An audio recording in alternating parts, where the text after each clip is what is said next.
Good morning guys, কেমন আছো সবাই? আশা করছি সবাই ভালো আছো। আর ঘড়িতে বাজে এখন 11টা, আর আমি এখন ডিউটিতে তোমার হচ্ছে ডিউটি স্টার্ট করলাম। একটু লেট করেই করলাম, ঠিক আছে। ঘড়িতে 11টা বেজে গেছে। লেট করে করার কারণ হচ্ছে আমার আসতে আধা ঘন্টা সময় লেগেছে, প্লাস হচ্ছে আজকে শরীরটা মানে কালকে রাত 12টার সময় গিয়ে ঘুমিয়েছি, দিয়ে তারপরে ঘুম থেকে উঠলাম, দিয়ে আর ইচ্ছা করছে না বেরোতে, ঠিক আছে। কোথায় বাজলো? শিয়ালদা। তো এই হচ্ছে ব্যাপার। তো এখন দেখি বুকিং কখন পাই, ঠিক আছে, লাইনের বুকিং। তারপর ডিউটি স্টার্ট করা যাক। এখন দেখি, এই সবে অন করলাম, 1 মিনিট হয়েছে। পাবো তো অবশ্যই।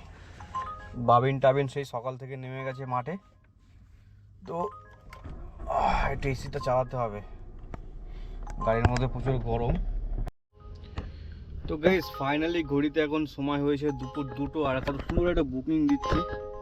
এটা আমি ধরে নিতাম, কিন্তু আমি এখন ধরছি না, কারণ হচ্ছে আমি এখন ভাত খাবো। এই যে ডিম আর ভাত, আর সাথে বাঁধাকপি। যাই হোক, আমার বাড়িতে মাকে বলা আছে যে আমার যখনই ভাত দেবে, আর যাই দাও খাওয়ার জন্য, যদি দুপুরে কখনো খাবার টাবার দাও, তো এমন তরকারি দেবে যেটা ঝোল থাকবে না, ঠিক আছে। তো কোনো দিন আলু ভাজা, কোনো দিন এই ভাজা সেই ভাজা, এই করেই খাচ্ছি। তো আপাতত আর্নিং হয়েছে 600 কাছাকাছি, ঘড়িতে বাজে সময় 2টো। আর এখন খাওয়া দাওয়াটা করিনি, তারপরে বুকিংটা ধরবো। আপাতত স্টপ করে রাখি, কি বলো? খেয়ে নিই না?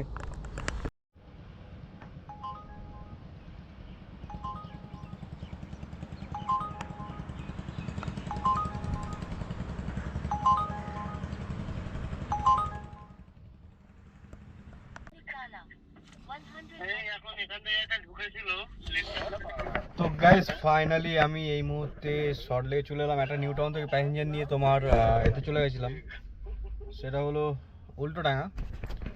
তো উল্টোডাঙ্গা থেকে কিছু পেলাম না, তো খালি গাড়ি নিয়ে সল্টলেকের ভিতরে ঢুকলাম। সল্টলেকের মধ্যে ঢুকে দাঁড়িয়ে আছি, ঠিক আছে, ঢুকে দাঁড়িয়ে আছি। আর কোনো বুকিং দিচ্ছে না, আর সব এরকম হয়ে যাচ্ছে, বুকিং ধরার আগে বেরিয়ে যাচ্ছে। যেগুলো লাইনে আর যেগুলো বে লাইনে সেগুলো রেখে দিচ্ছে। মেটাবুজ 250 টাকা এখান থেকে, এখনই বাজলো র্যাপিডোতে, নন এসি হয়তো সম্ভবত। তো এরকমই কিছু বাজছে, ঠিক আছে। তো এখন দেখি কখন ধরতে পারে একটা ভালো বুকিং। এই টাইমে এই দিকে বুকিং থাকবে না, এই টাইমে তোমার হচ্ছে পার্ক, মল এইসব এরিয়ায় থাকবে। অবশ্য মল সামনে সিটি সেন্টার আছে, তো দেখা যাক এখন কী হয়।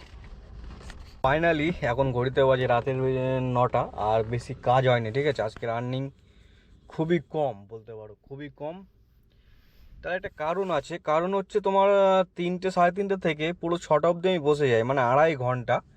এই যে 2.5 ঘন্টার মধ্যে হয়তো আমার 3টে বুকিং কমপ্লিট হয়ে যেত। 250-300 হলেও মিনিমাম তোমার 800 থেকে 900 টাকা কি 700 টাকা এরকম আর্নিং হতো, ঠিক আছে। আমি পুরো বসে যাই।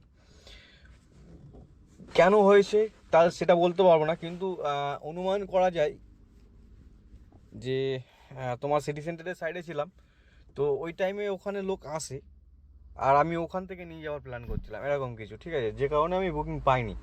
যাই হোক, এখন সেক্টর 5-এ এসে দাঁড়িয়েছি, একটা প্যাসেঞ্জার নিয়ে এলাম ইকো পার্ক থেকে, সেক্টর 5-এ 200 টাকা। তো এখন দাঁড়িয়ে আছি, তো বেশ কিছুক্ষণ দাঁড়িয়ে আছি, কোনো বুকিং পাচ্ছি না আপাতত। তো এখন অপেক্ষা করতে হবে, আমার বেশি ইনকাম হয়নি, ঠিক আছে।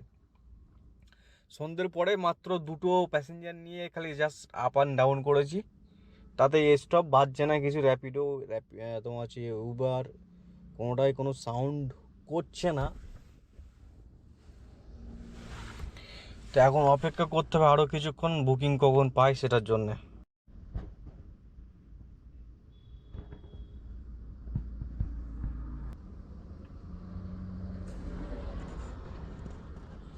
তো গাইস ফাইনালি কালকে বাড়ি চলে আসার পরে, মানে রাতে আর ব্লগ কন্টিনিউ করিনি, তো এখন বাড়িতে আছি আমি এই মুহূর্তে।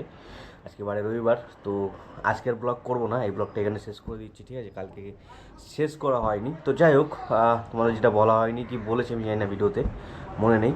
সেটা হলো ইউটিউবে 5 বছর কমপ্লিট, আগের মাসে 5 বছর কমপ্লিট হয়েছে। তো আমি ভেবেছিলাম যে ইউটিউব থেকে একটা মেল আসবে আমার কাছে, মেল আসে প্রতি বছর।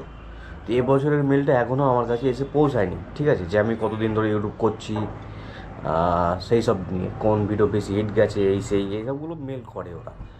তো ভেবেছিলাম যে 5 বছর পর, মানে এই বছরের যখন মেলটা আসবে, মানে 5 বছর হয়ে গেছে অলরেডি, তো মেলটা যেদিন আসবে সেদিন ভিডিওটা করবো, ভিডিওতে বলবো, কিন্তু এখনও আসেনি আমার কাছে, ঠিক আছে। দেখ অলরেডি 2021 থেকে 2026 5 বছর কমপ্লিট।